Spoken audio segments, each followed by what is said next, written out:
Herzlich willkommen zu einem neuen Video. Heute zeige ich euch ein einfaches vegetarisches Pasta-Gericht. Und zwar kochen wir heute Bandnudeln bzw. Tagliatelle mit einer schnellen Spinatsoße. Dafür als erstes eine Zwiebel sowie 1 bis 2 Knoblauchzehen abziehen und fein hacken. Als nächstes einen großen Topf mit reichlich Salzwasser zum Kochen bringen, 500 Gramm Bandnudeln ins kochende Wasser geben und für ca. 7 bis 8 Minuten oder nach Packungsanweisung bissfest garen.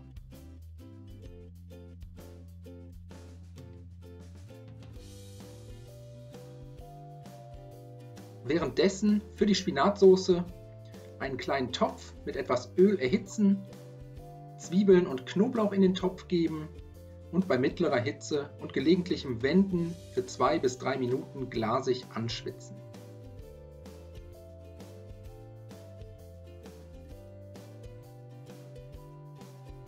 Wenn das erledigt ist, 400 Gramm tiefgekühlten Blattspinat dazugeben, den Spinat bei mittlerer Hitze auftauen lassen, gelegentlich mal umrühren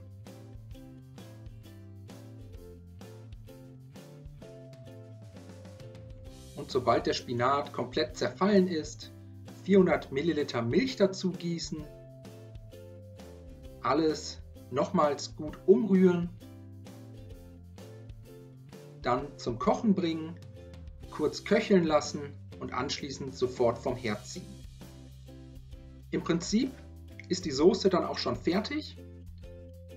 Jetzt nur noch mit einem Pürierstab oder einem Standmixer pürieren, so lange bis die Soße eine richtig schön sämige Konsistenz erreicht hat.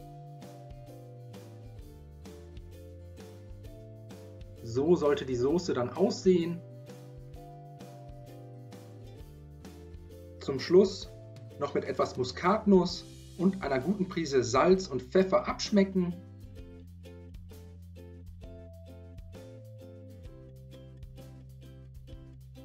Danach die Nudeln über einem Nudelsieb abgießen. Und jetzt können wir auch schon servieren. Dafür die Bandnudeln auf Tellern verteilen, 2 bis 3 große Löffel Spinatsoße auf die Nudeln geben. Und zum Schluss, weil es einfach super zum Spinat passt, mit einem gekochten Ei garnieren. Alternativ könnt ihr hier auch Spiegel oder Rührei nehmen, ganz wie ihr wollt. Ich hoffe, euch hat das Video gefallen. Ich wünsche euch viel Spaß beim Nachmachen. Bis zum nächsten Mal.